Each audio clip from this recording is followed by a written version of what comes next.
That dog has never broken formation in his life. Corporal Ryan Cole's voice cut across the training field just as Ranger turned away from the decoy and stared toward the gravel road. A second earlier, the Belgian Malinois had been moving with flawless precision beneath the white glare of the Virginia sun. Every command answered before the echo faded from the loudspeakers. Now he stood motionless, ears raised, chest still, his dark eyes fixed on an old man walking beyond the temporary fence. Walter Mercer moved slowly, favoring his left leg. Each step pressed his worn brown boot into the gravel, producing an uneven rhythm that carried farther than it should have. Drag, crunch, step, drag, crunch, step. Lance Corporal Tyler Briggs heard it and grinned. "Looks like somebody's suspension gave out," he said, exaggerating a limp for the Marines beside him. A few nervous laughs followed. Walter did not look their way. He wore faded khaki pants, a clean white shirt, and an olive field jacket softened by decades of weather. There were no ribbons on his chest, no unit patch on his sleeve, nothing that explained why his pale blue eyes had settled on Ranger with such quiet certainty. Cole tightened his grip on the leash. "Sir, the public viewing area is on the other side of the bleachers," he called. Walter stopped 20 feet from the fence. Wind moved through his silver hair and stirred the small American flags lining the demonstration field. Ranger leaned forward. The metal ring on his collar clicked once. "Keep moving, Grandpa," Briggs added. "Our dogs are trained to notice anything walking funny." This time the laughter was louder. Walter's expression did not change, but his hand closed slowly around something inside his jacket pocket. Ranger's breathing stopped. Sergeant Hannah Reed noticed it from beside the kennel truck. She had worked with military dogs for 11 years, long enough to recognize fear, aggression, distraction, and prey drive. This was none of them. Ranger was listening. Not to Cole, not to the crowd, to something older. Cole gave the hand signal to resume the exercise. "Ranger, heel." The dog did not move.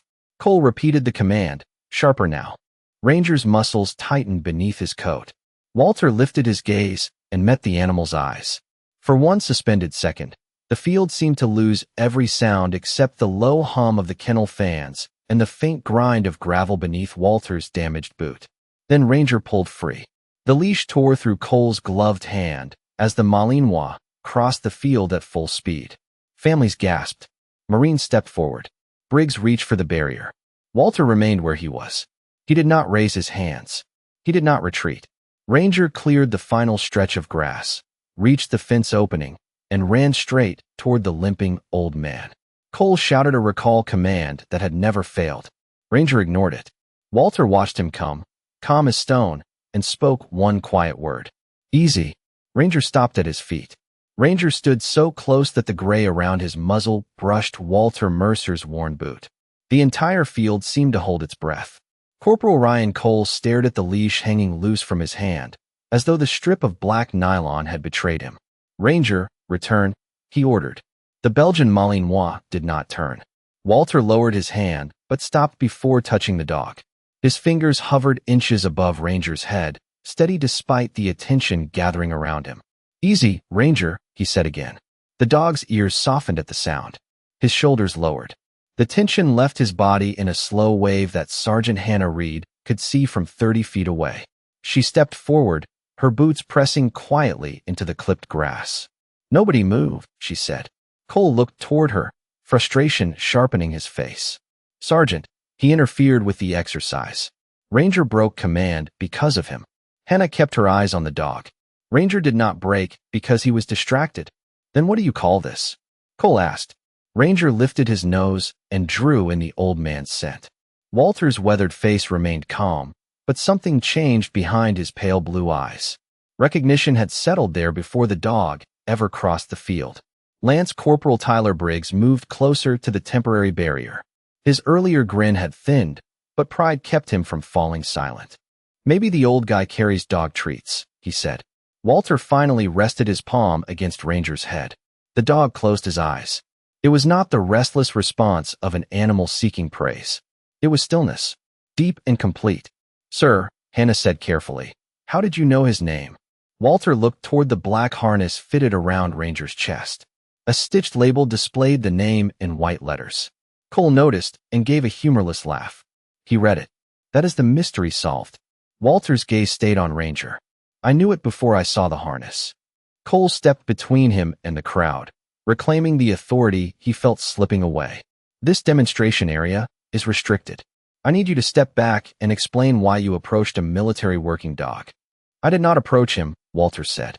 His voice was quiet, but it carried across the grass. He approached me. A few spectators murmured. Cole's jaw tightened. That does not answer the question. Walter slowly straightened. The movement placed more weight on his right leg, leaving the left stiff beneath him. Briggs glanced down and smirked again.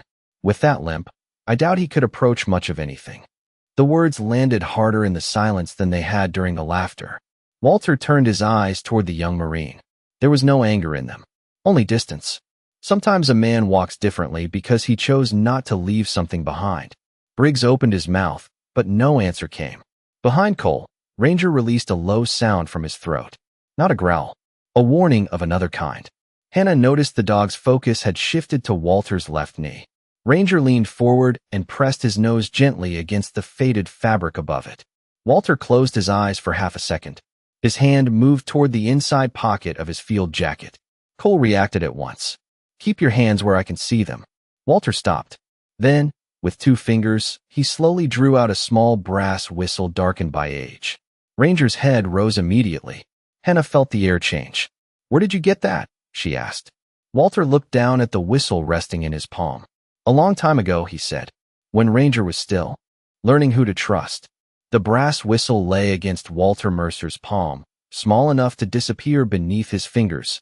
Yet Ranger watched it with the focus of a dog waiting for something buried deep in memory. Corporal Ryan Cole stepped closer, his expression hardening as the crowd around the demonstration field grew quieter. That equipment does not belong to you, he said. Walter raised his eyes. It never belonged to the Corps. Cole reached toward the whistle. Walter closed his hand before the young Marine could touch it. The movement was not fast, but it carried a finality that stopped Cole short. Then hand it over so we can inspect it, Cole said. You have already disrupted a controlled exercise. Walter slipped the whistle back into his jacket. No, the single word was calm, almost gentle, and that made Cole's irritation sharpen. Behind him, Tyler Briggs gave a dry laugh. You walk onto a military installation, interfere with a working dog, and now you are giving orders? Walter looked past both men toward Ranger. The dog had returned to a standing position, but his attention remained fixed on the old veteran. Every time Walter shifted his weight, Ranger's eyes followed the damaged left leg.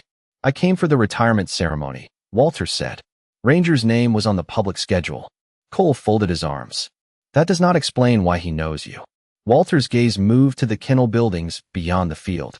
Their steel roofs shimmered under the noon heat. I asked to see him before the ceremony. The front office told me visitors had to wait outside the restricted area. So you decided the rules did not apply to you, Briggs said. Maybe they taught that differently back when you served, assuming you actually served. Hannah Reed turned sharply toward him. That is enough. Briggs straightened, but the warning came too late. Walter had heard every word. He stood with the same quiet balance, one shoulder slightly lower than the other, his left boot angled outward to protect the knee. There were no medals to answer the insult, no polished insignia, only the weathered field jacket and the uneven stance the young Marines had chosen as entertainment. Cole glanced at Walter's leg. If you handle dogs, you should understand boundaries. Ranger is not a family pet. He is trained for operational work. Walter nodded once. I know what he was trained for. Cole repeated. You keep talking like you knew him before he came here. Walter looked at the dog's graying muzzle. He was smaller then. Briggs shook his head. That animal has worked with 3 handlers. None of them have ever heard your name. Ranger pulled against Cole's grip, not with force, but with steady purpose. His nose pointed toward Walter's jacket pocket. Hannah watched the movement and felt unease settle beneath her ribs. Corporal, take Ranger back to the kennel, she said. Cole gave the command. Ranger resisted. Cole repeated it, louder. The dog planted his paws. Walter spoke without raising his voice. Do not drag him. Cole turned. You do not tell me how to handle my dog. Walter's expression changed then, not into anger, but into something colder and older. He was never yours to break. The words silenced the field. Briggs stepped forward. And what would you know about breaking? His eyes dropped pointedly to Walter's limp. Looks like somebody already did that job on you. Ranger released a low, wounded whine. Walter looked down at his left leg, then back at the dog. No, he said. This is what happened because I refused to leave him. For the first time, Corporal Ryan Cole did not have an answer. Walter Mercer's words hung between them while Ranger stood rigid at the end of the leash, his dark eyes fixed on the old man's left knee. The wind shifted across the field, carrying the dry scent of grass, warm metal, and canvas from the nearby tents. Walter looked toward the kennel gate. Let him settle, he said. Cole's grip tightened. Ranger is settled. The dog answered with another low whine. Sergeant Hannah Reed stepped closer and studied the silvered fur along his chest. Something beneath it caught the light, a pale line hidden by the harness strap. Hold him still, she said. Cole crouched and moved the strap aside. A narrow scar curved beneath Ranger's left shoulder, old and smooth beneath the coat. Walter's face changed at once. It was only a flicker, but Hannah saw it. His jaw tightened. His hand pressed against his own knee. For one breath, the bright field disappeared behind his eyes. There was darkness instead, dust floating through a narrow beam of light. The weight of timber, a dog crying somewhere beyond reach.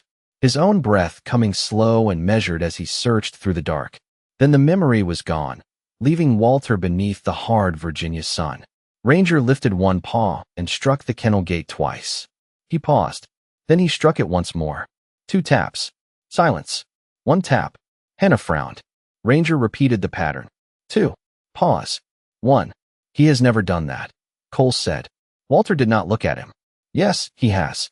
Briggs folded his arms, though the confidence in his posture had started to fade. What is it supposed to mean?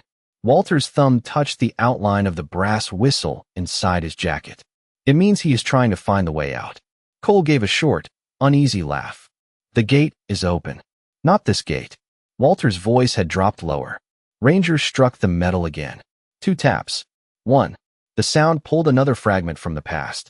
A narrow passage under a ruined structure. Air thick with dust. Walter unable to see more than a few feet ahead. He had used the whistle because his voice would not carry. 2 short notes. 1 long. The signal had meant move toward me. It had meant there was still a path home. Hannah looked from the dog to Walter. That rhythm matches the whistle, does it not? Walter met her eyes, but said nothing. Cole stepped between them. This has gone far enough.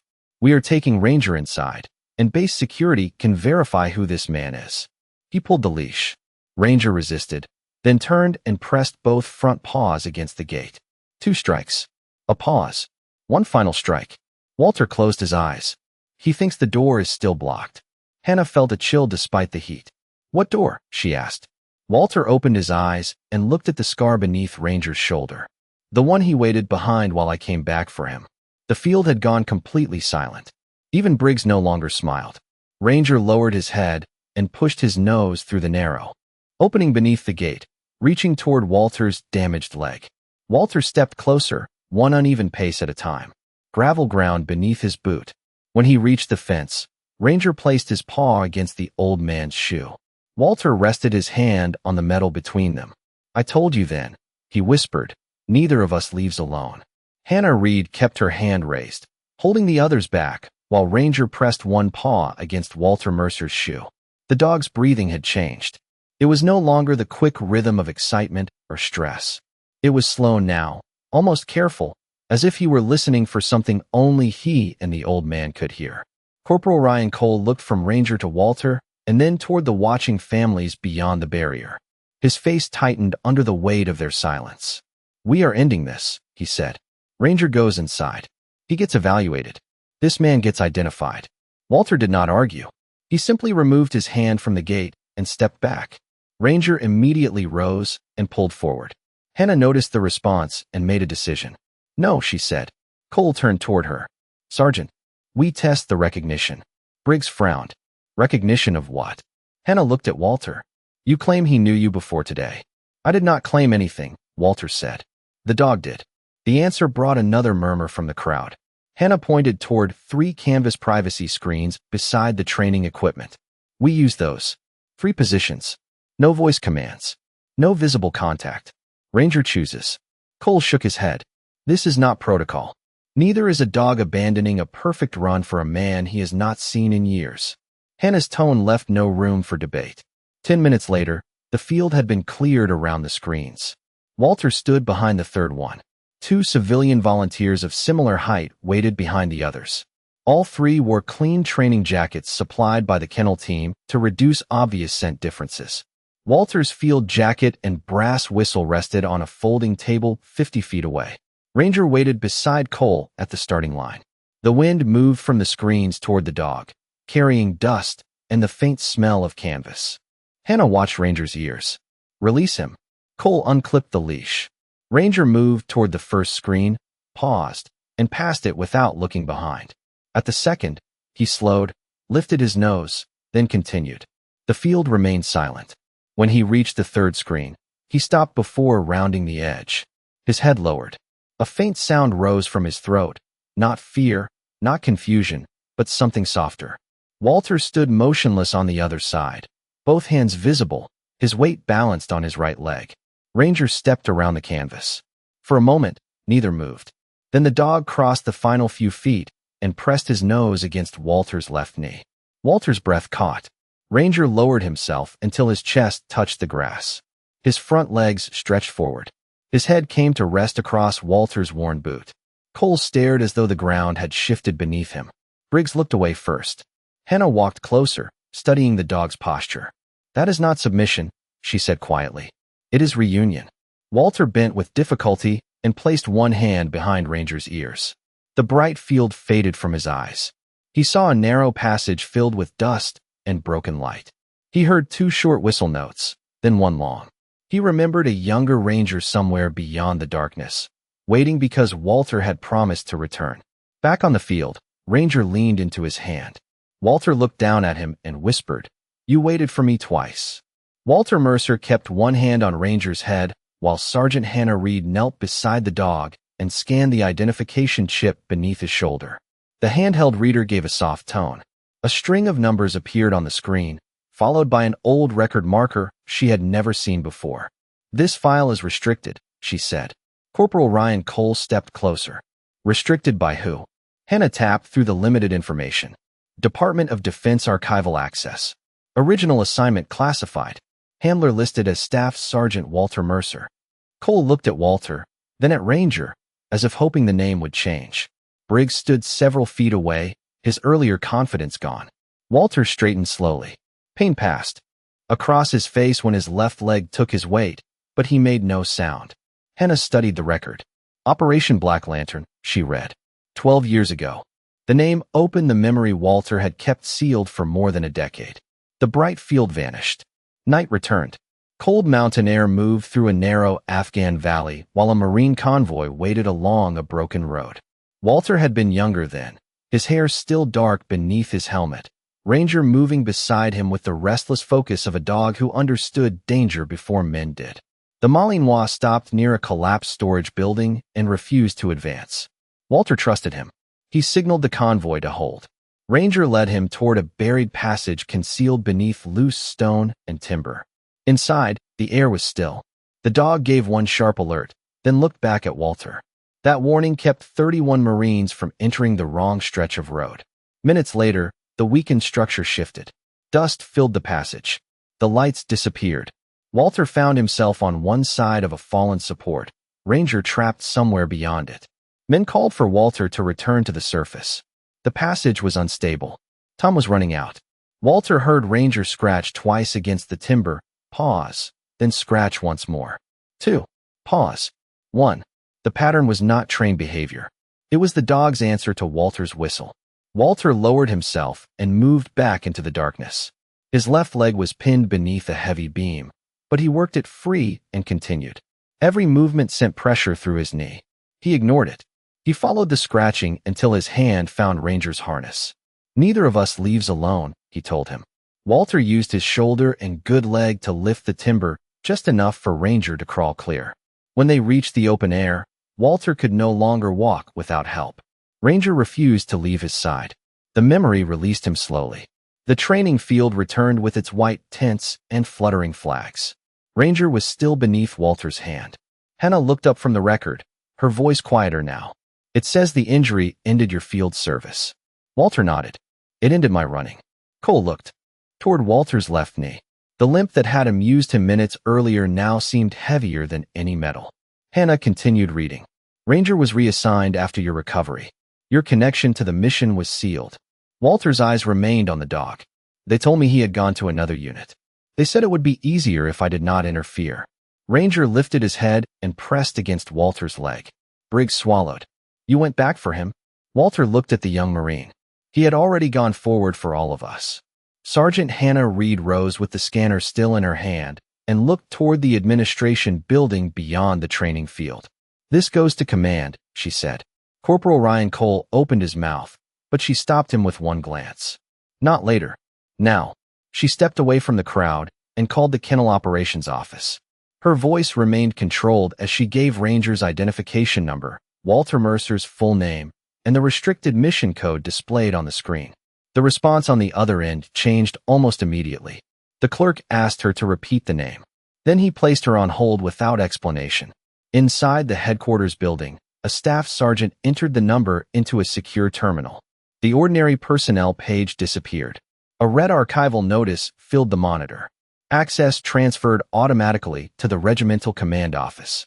2 floors above, Colonel James Holloway sat at the head of a long conference table while officers reviewed the schedule for Ranger's retirement ceremony. A captain leaned toward him and spoke quietly. Sir, Kennel Operations has identified Ranger's original handler. Holloway continued reading the document in front of him. Name: Staff Sergeant Walter Mercer. The colonel's hand stopped. The room went silent before he said a word. His eyes lifted slowly from the page. Repeat that. The captain did. Holloway pushed back his chair. Its legs scraped across the polished floor. Is he walking with a limp?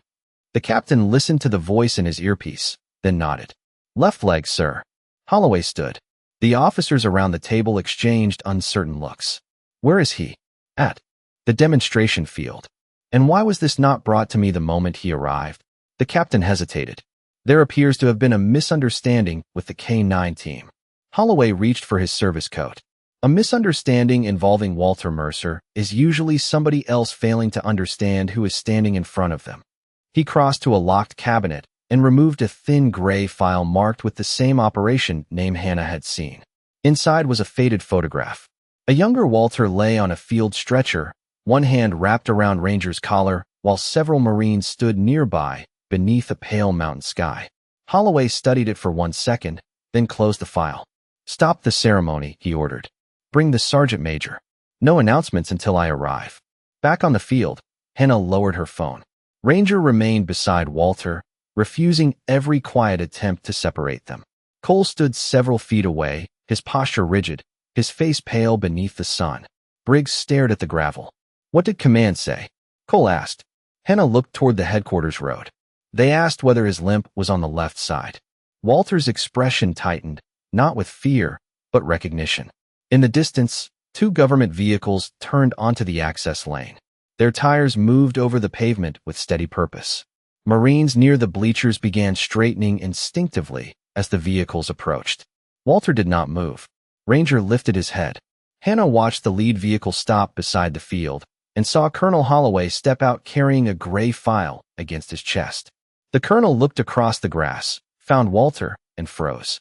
For a moment, rank fell away from his face. He was no longer a commanding officer arriving at a disruption. He was a man seeing the person who had once made certain he came home. Holloway removed his cover and walked forward in silence. Colonel James Holloway crossed the field without looking at the crowd. His service coat was buttoned, his posture exact, but the gray file beneath his arm seemed to carry more weight than anything on his uniform. Ranger rose beside Walter Mercer, ears forward, yet he did not leave the old man's side. Holloway stopped 6 feet away. For a long moment, neither man spoke. The wind moved across the bleachers and snapped the small flags along the fence. Then the colonel came to attention. His right hand rose in a slow, perfect salute. Every Marine on the field straightened. Walter looked at him with quiet recognition. Lieutenant Holloway, he said. The colonel's expression tightened. It has been a long time since anyone called me that. Walter returned the salute with a hand worn by age. It has been a long time. Holloway lowered his arm and turned toward the gathered Marines and families. 12 years ago, I was a second lieutenant riding in the third vehicle of a 31-man convoy. We were moving through a mountain corridor during Operation Black Lantern. He opened the gray file and removed the faded photograph. Ranger detected a concealed passage before the convoy entered the danger area. Staff Sergeant Mercer trusted the dog before anyone else understood the warning. That decision brought every Marine in that convoy home. Cole stood motionless. Briggs stared at Walter's left leg. Holloway continued.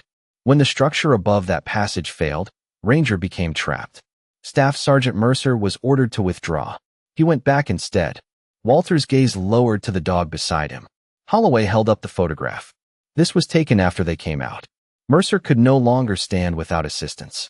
Ranger would not release his collar from Mercer's hand. The colonel looked directly at Cole and Briggs. The limp you found amusing is the reason this dog survived. It is also part of the reason I am standing here today. The words moved through the field like a cold front. No one shifted. No one whispered. Cole removed his cover. Briggs followed a second later. Holloway stepped closer to Walter. You were recommended for public recognition. You refused the ceremony. The mission was not about me, Walter said. That is what you told them, Holloway replied. Then the records were sealed. Ranger was reassigned, and the Corps allowed the years to hide what happened. His voice carried no anger, only controlled regret. That was our failure. Walter looked toward Ranger's graying muzzle. He kept working. That mattered more. Holloway turned to the K-9 team. Ranger's retirement ceremony will proceed, but the record will be corrected before it does. Staff Sergeant Mercer will stand beside him. Cole took one step forward. His face had lost every trace of arrogance. Sir, I did not know. Walter met his eyes. No, Corporal. You did not. Cole swallowed. That does not excuse it. Ranger moved between them and rested against Walter's injured leg. Holloway closed the file. The difference between ignorance and disrespect is what a man does after the truth reaches him. Cole looked down at the dog he had believed belonged only to the present. Then he looked at Walter and finally understood that Ranger's loyalty had begun long before Cole ever held the leash. Colonel James Holloway looked from Walter Mercer to the two young Marines standing before him. Corporal Cole, Lance Corporal Briggs, you are both removed from the K-9 team pending review. The words were calm, but they struck harder than a shouted order. Cole lowered his eyes. Briggs stood rigid, his face drained of color. Walter rested one hand on Ranger's neck. Colonel, he said. Holloway turned. Yes, Staff Sergeant. Do not remove them. A murmur moved through the bleachers. Cole looked up in disbelief. Walter studied the young Marine for a moment. They were careless with respect. That can be corrected. Carelessness around a working dog can be corrected too, if someone teaches them before pride becomes habit. Holloway's expression softened, though his voice remained firm. You are asking me to overlook what happened? No, Walter said. I am asking you to make them remember it. Ranger leaned against his leg, the old dog's weight steady and warm. Walter looked toward the retirement platform where a polished collar, folded flag, and framed service record waited beneath the white canopy. Let them care for him through retirement. Let them learn every name in his history. Every handler. Every Marine he brought home. Every kennel he slept in after men stopped asking where he came from. Cole stepped forward slowly and removed his gloves. Staff Sergeant Mercer, I mocked something I did not understand. His voice was low enough that the crowd had to become completely still to hear him. I treated your injury like a joke. I treated Ranger like equipment that belonged to me. He looked at the Malinois. I was wrong. Briggs swallowed hard. So was I. Walter gave neither man an easy smile. Then prove it after today. Holloway nodded once. The review will remain. Their assignment will change. Ranger's transition care will be their responsibility under Sergeant Reed. Hannah Reed stepped beside them. They will start with his full service file. Briggs looked at the thick gray folder in Holloway's hand. All of it. Every page, Hannah said. The retirement ceremony began beneath a sky washed pale by afternoon heat. This time Walter stood beside Ranger at the center of the field.